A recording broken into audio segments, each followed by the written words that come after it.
Advance financial accounting MCOM semester 3 या विषयामधील final accounts of life insurance companies या टॉपिकमधील आपण आज revenue account and balance sheet हा प्रॉब्लेम सोडवणार आहोत.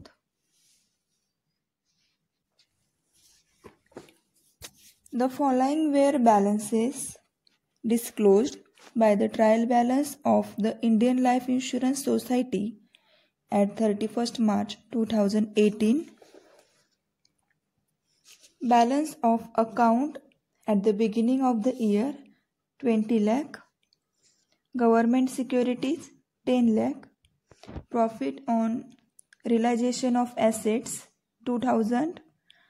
Investment fluctuation account 10,000. Claims under policies by death 60,000. Claims under policies at maturity 1 lakh. Loans on mortgage 5,60,000. Then loans on policies 3 lakh. Freehold property and furniture 83,000. Then foreclosed properties 20,000. Agents balance 3,600. Sundry creditors 2,000. Outstanding premiums 24,000. Commission paid 24,000. Interest accrued not be 3,000. Surrenders 20,000. Premiums other than single 2 lakh. Single premium 20,000. Consideration for annuity granted 50,000. Claims admitted but not paid 6,000. Interest, dividend and rent received 70,000. Depreciation on furniture 3,000. Administration expenses 3,600. Salaries 36,000. Salaries 3,000. Auditor's fee 1,500. Director's fees 300. Legal expenses 1,000. Advertising 1,400. Printing and stationery 10,800. Cash at bank 10,000. Cash at bank 1,68,400. Provision for depreciation 3,000. Prepare a revenue account and balance sheet. ही जी information आपल्याला दिलेली आहे त्यापासून आपल्याला revenue account आणि balance sheet बनवायचं आहे. रेव्हेन्यू अकाउंट आणि बॅलन्स शीट त्याचबरोबर प्रॉफिट अँड लॉस सुद्धा अकाउंटसुद्धा बनवायचं आहे आणि त्याला जे शेड्यूल्स आवश्यक आहेत ते शेड्यूल्स इथे आपल्याला ओपन करायचे आहेत. 1 बाय 1 आपण सगळे शेड्यूल्स इथे ओपन करणार आहोत.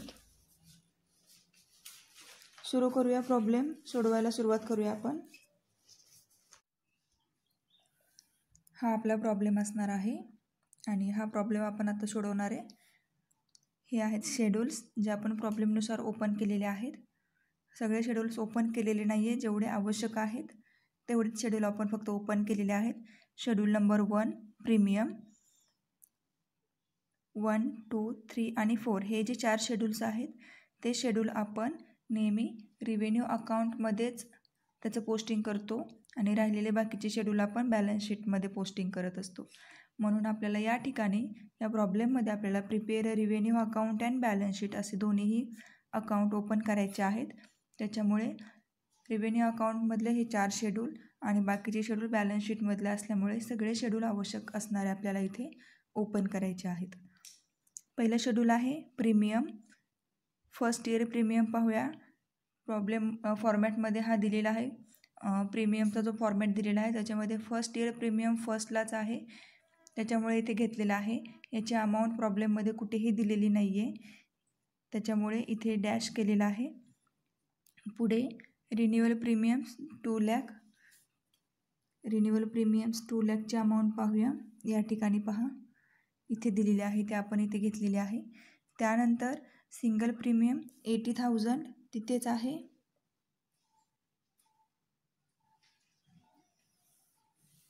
सिंगल प्रीमियम 80,000ची अमाऊंट पाहूया. या ठिकाणी पहा घेतलेले आहे. सिंगल प्रीमियम्सची अमाऊंट आपण घेतलेली आहे. त्याचं पोस्टिंग आपण इथे केलेलं आहे आणि या दोन्हीची टोटल आपण केलेली आहे. प्रीमियम्स इन्कम बिझनेस रिटर्नमध्ये इन इंडिया आणि आउटसाईड इंडिया या दोन्हीची अमाऊंट नाही आहे. नेट प्रीमियम आपण इथे घेतलेला आहे. ही टोटल जी आहे तीच आपण इथे घेतलेली आहे 2,80,000. आता पुढे शेड्यूल नंबर 2 कमिशन एक्सपेन्सेसमध्ये काय पाहूया. Commission paid 24,000. या ठिकाणी कमिशन पेडची अमाऊंट आहे 24,000 आणि त्याच्यामध्ये आपण कोणतेही कमिशन रिइन्शुरन्स ॲक्सेप्टेड केलेले नाही आहेत आणि कमिशन रिइन्शुरन्स सीडेडसुद्धा केलेले नाही आहेत. त्याच्यामुळे नेट कमिशनची अमाऊंट फक्त येणार जी आहे तीच 24,000. Schedule 3 operating expenses related to insurance business. Schedule 3मध्ये आता आपल्याला इथे एक्सपेन्सेस सगळे मेन्शन करायचे आहेत. एम्प्लॉय रेम्युनरेशन पाहूया. प्रिंटिंग अँड स्टेशनरी, त्यानंतर salary, legal expenses, audit fee, advertisement publicity, directors fee आणि डेप्रिसिएशन हे सगळे या ठिकाणी दिलेले आहेत. ते आपण शोधायचे आहेत. हे सगळे एक्सपेन्सेस इथे दिलेले आहेत ते आपण इथे घेतलेले आहेत. या ठिकाणी पहा salary, auditors fee, directors fee, legal expenses, printing and stationery, advertising आणि डेप्रिसिएशन हे सगळे एक्सपेन्सेस इथे दिलेले आहेत ते आपण घेतलेले आहेत. अमाऊंटची टोटल केलेली आहे आणि आपली टोटल आलेली आहे 57,000. पुढे आहे schedule number 4 benefits paid net. याच्यामध्ये इन्शुरन्स क्लेम किती दिलेला आहे आपल्याला 60,000 दिलेला आहे. या ठिकाणी पहा claim under policies by date 60,000, claim by maturity 1,00,000 आणि सरेंडर्स किती दिलेले आहे तिथे 20,000. त्याबरोबर आपण इथे घेतलेले आहेत सगळे आणि त्याची टोटल केलेली आहे 1,80,000 आणि बेनिफिट्स किती झालेलं आहे आपल्याला इन इंडियामध्ये आहेत हे सगळे त्याच्यामुळे ह्याची टोटल आहे 180. ओके आणि टोटल आपली किती आहे net total 1,80,000. Then schedule number 6 reserve and surplus particulars rupees हे कॉलम कॉमन आहेत. Investment fluctuation account 10,000. या ठिकाणी पहा आपण ही अमाऊंट इथून घेतलेली आहे आणि हे फॉर्मॅटनुसारच आपण पोस्टिंग करतो आहे. 10,000ची अमाऊंट इथे घेतलेली आहे. Then balance of profit and loss account 21,000, 21,41,000. Then त्याची टोटल आलेली आहे 21,51,000. या दोन्हीची बेरीज केलेली आहे रिझर्व अँड सरप्लस. त्यानंतर शेड्यूल नंबर 8 याच्यामध्ये जे 7 नंबरचं शेड्यूल आहे ते आपण केलेलं नाही आहे कारण त्याचं कोणतेही पर्टिक्युलर इथे दिलेलं नाही आहे. Schedule number 8 investment policy holders government security 10,00,000 या ठिकाणी दिलेली आहे ती अमाऊंट ते आपण घेतलेली आहे गव्हर्मेंट सिक्युरिटी. इथे टोटल आहे कारण एकच आपली पर्टिक्युलर प्रॉब्लेममध्ये ते विचारलेलं आहे. टोटल तेवढीच येणार 10,00,000 रुपये. नेक्स्ट शेड्यूल आहे loans secured on mortgage by property in India 5,60,000 रुपये. या ठिकाणी पहा लोन ऑन मॉर्टगेज 5,60,000. त्यानंतर लोन ऑन अगेन्स्ट पॉलिसी तिथेच आहे पॉलिसी इथे. ते दोन्हीही आपण इथे घेतलेले आहेत आणि त्याची टोटल केलेली आहे 8,60,000 रुपये. आता पुढचं पाहूया शेड्यूल काय आहे. प्रॉब्लेम आपल्या समोर आहे इथे. नेक्स्ट शेड्यूल आहे ॲसेट फिक्स ॲसेट. फॉर्मॅट पाहिल्याप्रमाणे आपण इथे कॉलम तयार केलेले आहेत. ग्रॉस ब्लॉक, डेप्रिसिएशन आणि नेट ब्लॉक अशा प्रकारे हे फॉर्मॅट तयार करून घ्यायचे आहेत. Column opening addition costing up to year for the year date आणि as year and previous year अशा प्रकारे इथे कॉलम आपण तयार करून घेतलेले आहेत. प्रॉब्लेममध्ये फक्त आपल्याला एकच विचारलेला आहे asset free hold property furniture. या ठिकाणी त्याची अमाऊंट दिलेली आहे 83,000. ओपनिंगची अमाऊंट आहे 83,000 आपण घेतलेली आहे इथे. त्यानंतर क्लोजिंग पण तीच आहे, कारण याची कॉस्ट व्हॅल्यू आणि मार्केट व्हॅल्यू अशी वेगवेगळी व्हॅल्यू दिलेली नाही आहे. फॉर द इयर डेप्रिसिएशन किती सांगितलेलं आहे, डेप्रिसिएशन ऑन फर्निचर या ठिकाणी पहा 3,000 डेप्रिसिएशन ऑन फर्निचर दिलेलं आहे. आपण ती अमाऊंट घेतलेली आहे आणि एकच डेप्रिसिएशन असल्यामुळे ह्या तारखेपासून शेवटच्या तारखेपर्यंतसुद्धा तीच अमाऊंट असणार आहे. आणि नेट ब्लॉकमध्ये डेप्रिसिएशन वजा करून आपल्याला किती अमाऊंट राहते, 3,000 वजा करून 80,000 अमाऊंट राहते आणि प्रिव्हियस इयरला किती होती 83,000. अशा प्रकारे हे आपल्याला इथं पोस्टिंग करायचं आहे आणि प्रत्येक कॉलमची टोटल आपल्याला इथे लिहायची आहे, ते आपण लिहिलेली आहे. पुढे आहे schedule number 11 cash and balance. Cash at bank 1,68,400 ते आपण इथून घेतलेले आहे कॅश ॲट बँकची amount.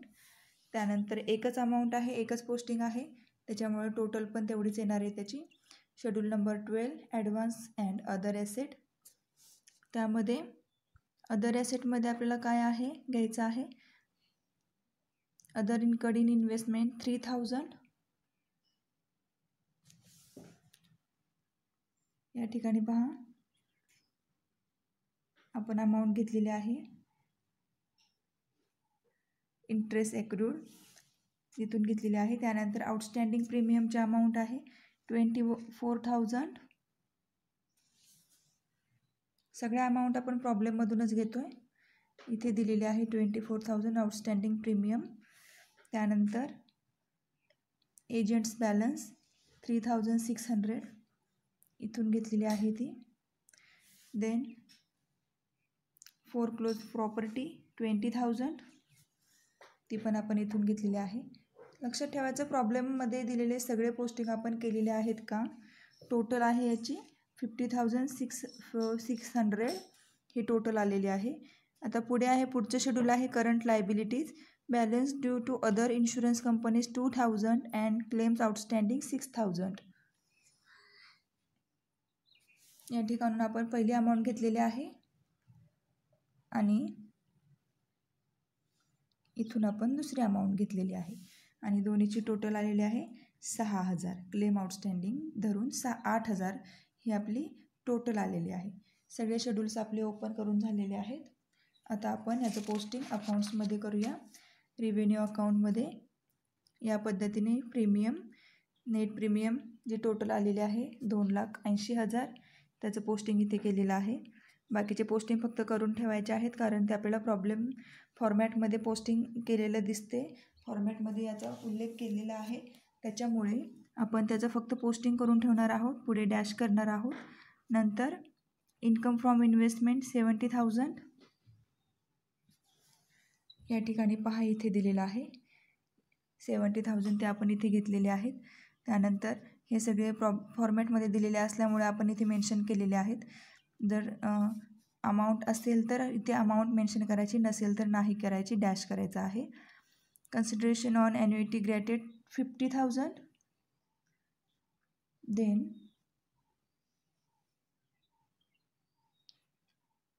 Profit on realization asset 2,000 हे आपण घेतलेले आहेत.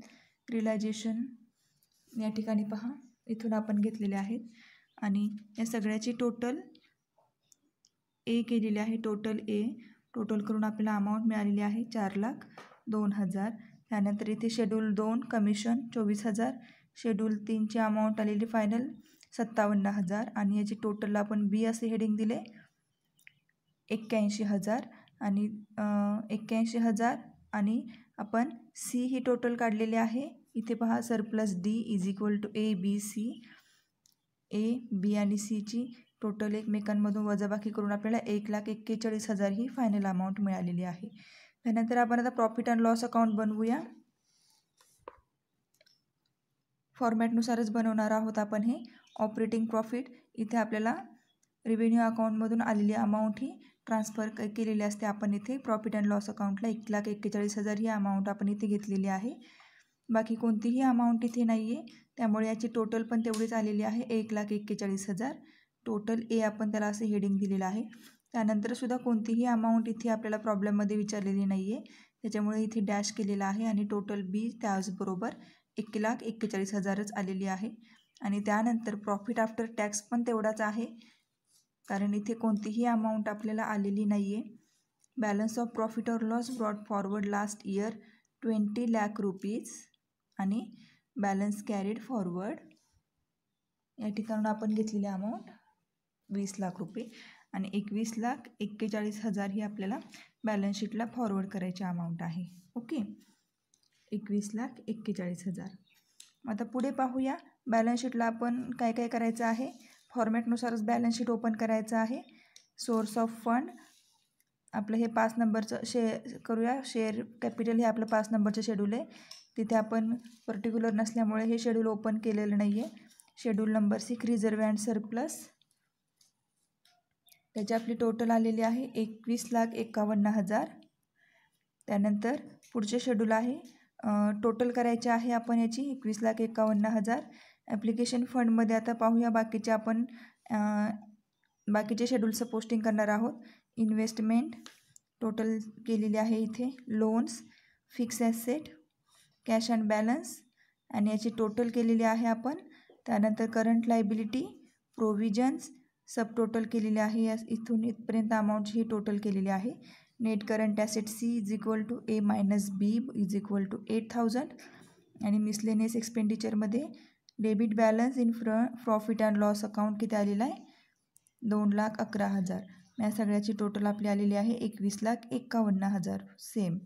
ओके, मग अशा प्रकारे आपला हा प्रॉब्लेम इथे कंप्लीट झालेला आहे. इथे आपण सगळे शेड्यूल्स ओपन केलेले नाही आहेत.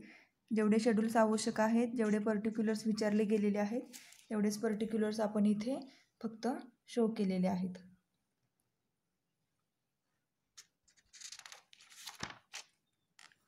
असे हे आपले शेड्यूल्स आहेत आणि हे आपले revenue account, profit and loss account आणि फायनली बॅलन्स शीट तयार करून आपला प्रॉब्लेम इथे संपलेला आहे.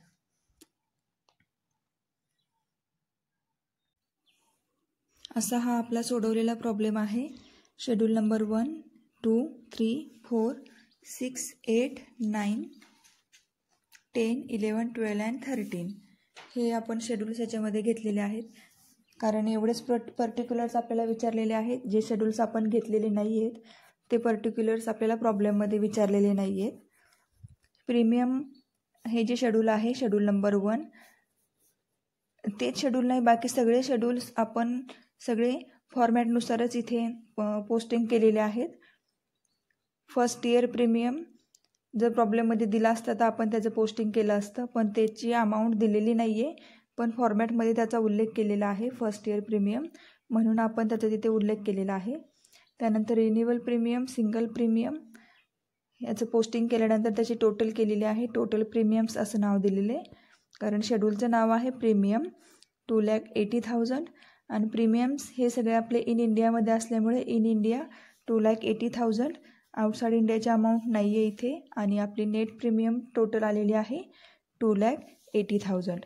ही फायनल टोटल आपण रेव्हेन्यू अकाउंटला ट्रान्सफर करणार आहोत. पुढे शेड्यूल नंबर 2 जे दिलेले आहे कमिशन एक्सपेन्सेस, त्याच्यामध्ये आपल्याला फक्त कमिशन पेड दिलेली आहे. डायरेक्ट अमाऊंट दिलेली आहे कमिशनची 24,000. बऱ्याचदा आपल्याला रिइन्शुरन्स ॲक्सेप्टेड आणि रिइन्शुरन्स सीडेड किंवा रिइन्शुरन्स पेड अशी अमाऊंट दिली जाते, पण या प्रॉब्लेममध्ये तशी अमाऊंट दिलेली नाही आहे. आपली डायरेक्टली टोटल आलेली आहे नेट प्रीमियमची 24,000. नेक्स्ट शेड्यूल आहे operating expenses related to insurance business. हे शेड्यूलमध्ये आपण पूर्णपणे सगळे एक्सपेन्सेस दिलेले आहेत ते लिहिलेले आहेत.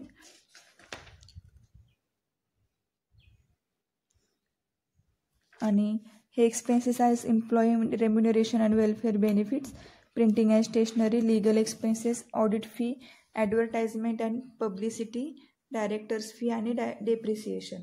हे सगळे एक्सपेन्सेस आहेत. फॉर्मॅटमध्ये खूप एक्सपेन्सेस दिलेले आहेत, पण जेवढे एक्सपेन्सेस आपल्याला प्रॉब्लेममध्ये दिलेत तेवढेच आपण घेणार आहोत. पुढे आहे schedule number 4 benefit paid insurance claim. याच्यामध्ये पण आपल्याला फक्त डायरेक्टली अमाऊंट दिलेली आहे. रिइन्शुरन्स ॲक्सेप्टेड, रिइन्शुरन्स पेड किंवा सीडेडची अमाऊंट दिलेली नाही आहे.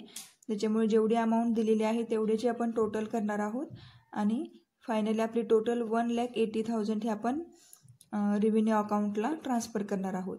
रेव्हेन्यू अकाउंटमध्ये ट्रान्सफर जेवढे आपण शेड्यूल करतो 1 ते 4 शेड्यूल, ते सगळे शेड्यूल्स आपण इथे ओपन केलेले आहेत आणि सगळ्या शेड्यूलची फायनल अमाऊंटसुद्धा आपल्याला मिळालेली आहे. आता शेड्यूल नंबर 6 ज्याच्यापासून आपल्याला पोस्टिंगचं सगळं पोस्टिंग आपल्याला बॅलन्स शीटमध्ये करायचं आहे.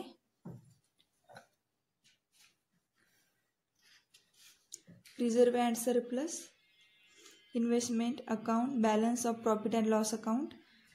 त्यानंतर शेड्यूल नंबर 8A याच्यामध्ये आपल्याला शेड्यूल नंबर 8 विचारलेलं नाही आहे. Share holders, investment share holders, directly investment policy होल्डरच आपल्याला घेतलेले आहे. इथे तेच घेतलेलं आहे आणि एकच पोस्टिंग असल्यामुळे आपण टोटल केलेले आहे 10 lakh rupees. Schedule number 9 loans secured on mortgage on property in India and unsecured loan आहे आपलं लोन्स अगेन्स्ट पॉलिसीज. हे 2च पोस्टिंग आहेत, त्याची टोटल आलेले 1,60,000. देन शेड्यूल नंबर 10 इथे आपण फ्री होल्ड प्रॉपर्टी अँड फर्निचरचं पोस्टिंग केलेलं आहे. एकच ॲसेट आपल्याला इथे विचारलेली आहे. त्यानंतर schedule number 11 cash and bank balance. Schedule number 12 advances and other asset. Schedule number 13 current liabilities. हे आपण इथे पोस्टिंग केलेलं आहे प्रॉब्लेममध्ये दिल्यानुसार आणि या सगळ्याचं पोस्टिंग आपण करून revenue account, profit and loss account आणि बॅलन्स शीट हे तयार केलेलं आहे आणि इथेच आपला प्रॉब्लेम संपलेला आहे.